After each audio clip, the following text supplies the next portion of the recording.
Hi mga ka-Wiggles Giggles! It's been a while. Namiss ko kayo. Ito yung ating May 2026 na mga ganap-ganap. So, i-document lang natin before ko i-delete. Sayang eh. So, ito yung mga kaganapan ng mga Strava. Yes, pagpapanggap. Tapos kakain after. So, it's Strava and food trip in one, diba? So, yan, mga singit-singit na mga photos ni Kelsey. Yung kanina, si Ken yun. Grabe. 11 years ago ata. Ito naman si Yana. Ganda ko, ito 13 years ago ata. Hindi. Batang ba? Ang bilis ng panahon. Grabe. Umpisa natin sa aming Sunday church service sa Victory. So, punta kami dito. Kami lang, as in, wala pa ata nito si Daddy Mon. So, date muna kami mag-asawa. Kumain din kami dito first time dito sa Talabar sa May Alabang. So, ang sarap. So, medyo high-end na oyster restaurant.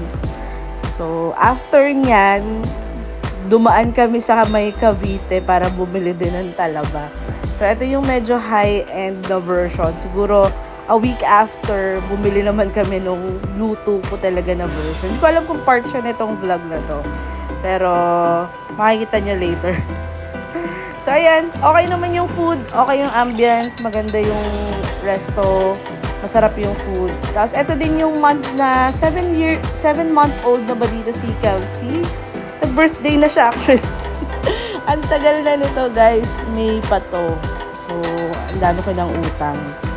So, ayusin lang natin yung ibang photos para ma-stack ng memory natin, diba?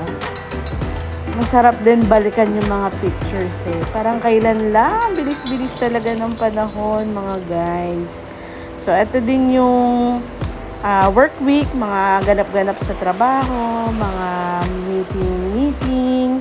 And then, ang pinakaantay ko, mga pagkain in between. Tapos, ito yung sundo time na ni Fifi. Ayan, nandyan na tayo for our Strava weekend. Yes, yan yung mga naglalakad-lakad kami. Tapos, yan, bumili na kami ng maleta. Kasi ito yung few weeks before ng wedding ni Pao. Ayun, nasingit si Kelsey. Nakita niyo yun, guys? Oo, ito pala yung nagluto ako ng oyster. First time ko magluto niyan. Grabe. Ang sarap pero ang hirap niyong lutuin. Kaya pala siya mahal. Nagkasugat-sugat yung kamay ko para lang sa pagbukas ng oyster. Pero for a first timer na nag-prepare nun, parang pwede siyang ulitin. Pero mahirap nga lang. Parang minsan pag tinamad ako, siguro sa na lang, bili na lang ulit sa resto. Ayan, so ito din yung weekend na chill kami. Na luto-luto ako. Tapos si Jay ay manonood ng kanyang WrestleMania. So ayan, ang dami namin food. Dalawa lang kami. Oh my gosh. Thank you Lord sa lahat ng provision. Alam mo yan. So ayan, ang dami namin food galing sa Maxes. Tapos yung binili namin sa Talabahan sa May Cavite. Tapos yung week after, nandyan na si Daddy Mon, galing siyang Aklan. So, kumain kami dito sa May San Juan. The Giving Cafe. The cafe is like giving. So, masarap yung food dito, guys. Recommended ko to. Dito lang to sa May San Juan area. Malapit sa May Mandaluyong din, kung taga Mandaluyong kayo. So, kung naghahanap kayo ng quiet place, pero good food, Chinese, Filipino-inspired yung food na ino-offer nila. Para siyang lumang bahay, pero homey siya. So, recommended ko to. The Giving Cafe. TGC. Ayan, nakita rin namin si Bugoy dyan kumakain. Siyempre, nahiya kami. So, nag-stolen shot lang kami sa kanya. So, nasa kabilang table siya. So, alam niya kaya na pinicturean namin siya. Data privacy. Shout out. So, ayan, nandito na ulit. Work week na ulit. And then, weekend, mag-jaging-jagingan panggap na naman kami. So, magsa-Strava weekend na ulit. So, lakad-lakad kami nito. Kasama ko si Daddy Mon. Kasi parang may lakad dito si Je. So, kami ni Daddy Mon yung naglakad-lakad dito sa may area lang sa village. Tapos, yan, dumaan kami ng mga shop. Tapos ito din yung lumabas sa singit natin sila ate. Parang nag-cafe sila nun eh. So, ayan. Ito yung mga ganap-ganap namin. The week after, nag-church kami. Kasama naman namin ngayon si Daddy Mon, saka si Mama Lily. So, ang ganda ng topic natin ngayon. Parang, God is more than enough. Diba? So, ayan, after that, nag-Burger King. Nagpa-Burger King si Daddy Mon. Thank you, Daddy Mon. So, ayan. Ito na ulit. Balik na ulit tayo sa work week. So, ito yung mga ganap-ganap na kain, diba? And then, yung weekend after niyan, so, ang dami nangyari, diba? So, ito naman yung kaganapan sa mga workmates naman ni Je. So, meron silang pa-swimming sa Pansol. So, naisingit ako doon. So, hi guys. Nice to meet you all. So, ayan. Kasama namin yung mga ka-work ni Je sa Maxes. So, ayan. Sila, overnight sila dito sa Airbnb sa may Pansol area. So, ang saya-saya nito, guys. Hindi naman kami sobrang natulog. So, talagang napunta lang kami doon para makikain, makisaya, makikanta, at makigulo. At hindi na rin kami nag-swimming.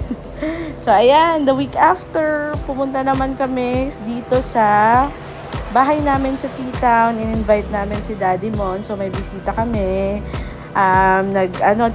Chill weekend kami nito. So, nagluto ako sa kanila ng tacos. And nanood sila ng, syempre, ang walang katapusang WrestleMania. Ayan, triple date kami. Sila John Ray sa Singapore. Tapos kami naman dito, ang kadate namin si Daddy Mon. So, ayan. So, I think, itong week na to, after nito, magbabiyahe na si Daddy Mon papuntang Singapore. So, yan, inaya din namin siya maglakad-lakad dito sa may 13. So, pupunta kami sa yung malapit na falls sa amin, parang mga 30-minute walk yon. So, sa bagal namin, so more than 30 minutes yun. So, ayan, dito yun, anong tawag dito? Mayang Falls. So, okay naman siya. So, nagpahinga lang kami dito habang naglakad. So, kain kami ng pandesal after. So, morning walk lang to, guys. So, yan.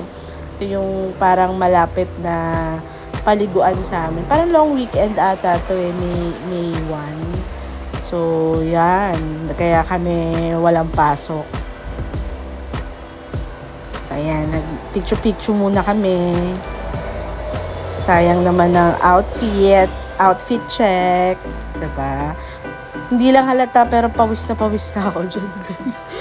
Nakapagod din pala. Akala ko malapit lang. Sa mapa kasi pag tinignan mo, malapit lang from our house eh, dito sa 13. So, nung pabalik, so, nasa kalagitnaan kami, bumuli lang kami ng food para may ipe-prepare tayo for lunch. Then, nag-tricycle lang kami. Napagod na kami eh, syempre. Pero ayan guys, may malapit na, sana may mas madami pang ganito and sana mas luminis pa yung area na to. Medyo kailangan siya ng maintenance pagdating sa mga basura, sa guests. So sana mas ma-maintain siya ng mas maayos. Sayang eh. So ayan, pagdating namin sa bahay, nag-prepare ako ng talong kasi yun yung nakita namin na gulay. Gusto ko may gulay. So, ito pa yung mga tira-tirang food. Diluto ko lang siya, tapos nag-add ako ng gulay. So, meron kaming siomay pa sa ref, tapos yung sisig. Yes. Ayan. So, the week after is chill. Kami la ulit mag-asawa. Dito ulit kami sa Freetown. Ayan, kain-kain. And, after that, pumunta din kami for massage. Ito yung aming, culminating talaga every time na may mga nandito sila Daddy Mon or sila Mami G or yung mga taga Singapore. Dito yan sa Nuat Thai. Mga na kami dito. Mga parokyano. So after nung Nuat Thai, ayan, nagpakape si Mama. So naaya namin sila sa McDo. So madaling araw na to guys. Yan, may curly fries. Kasi Daddy Mon, no? Ang kulit nga. So, yan ang aming weekend ulit. So, linis-linis ng bakuran. So, medyo lumalapit na yung halaman ni Mama. Yan, oh. Nasa third, na kami, more than enough. Yan, ang ganda ng message na yun. I-post nyo na lang. So, after ng church service, kumain ulit kami dito. Naman kami sa Japanese resto. Nakalimutan ko yung pangalan nito. Sa may festival lang to. So, yan. Tapos, bumili si daddy mo ng MVP, yung pampasalubong sa mga Singaporean. Ayan. So, kain-kain kami. And then, kami naman yung natira. So, after nito ay pupunta na kami ng magta-Thailand muna kami nito ni Je. And then, punta na kami Singapore. So, yan. So, nag-date. Meron pa extra time for a little date. So, nandyan kami. Kumain kami dyan sa lechonan. Ayan, singit ulit si Yana. Grabe, ang baby pa ni Yana dun. Ayan. So, sundo time niya na ulit sa akin. So, before kami mag-start ng trip namin sa Thailand, na naka-discover pa kami ng isang chill bar dito sa may Mandaluyong, yung Match Point. Maganda rin dito, guys, kung mapadpad kayo sa may Cherry na SM. Dito, meron pala yung magandang bar sa taas, Match Point. So, chill lang siya, konti lang yung tao. Masarap naman yung food. Then, kung gusto mo lang a little drinks, pag paminsan-minsan, it's a nice place to stay, no? So, may malapit doon na pickleball area kung gusto mo, or may soccer area. Indoor soccer, sa may taas lang siya ng SM, parang 5th floor. Tapos eto yung katabi niya, yung Match Point. So after that, dumaan kami sa MP na ngumusta kay Kuya Bob sa kay Kuya. So ayan, nag-bonding sila. So ayan, yun lang guys. I think malapit na tayong matapos. Ayan, nagpalinis pa pala ako dito kasi nga may kaganapan kami ngayong May. Ito yung month na kakasal si Pao sa Singapore. Meron ako separate vlog on that. You can rewatch it. So, ayan. Ito rin yung yan. Bakit naiyak si Liling? Kasi Mother's Day din pala ang May. So, yan. Huwag ka nang iiyak, Mama. Huwag masyadong madrama. Love lang tayo. Yun lang, guys. Wiggles out. Bye-bye.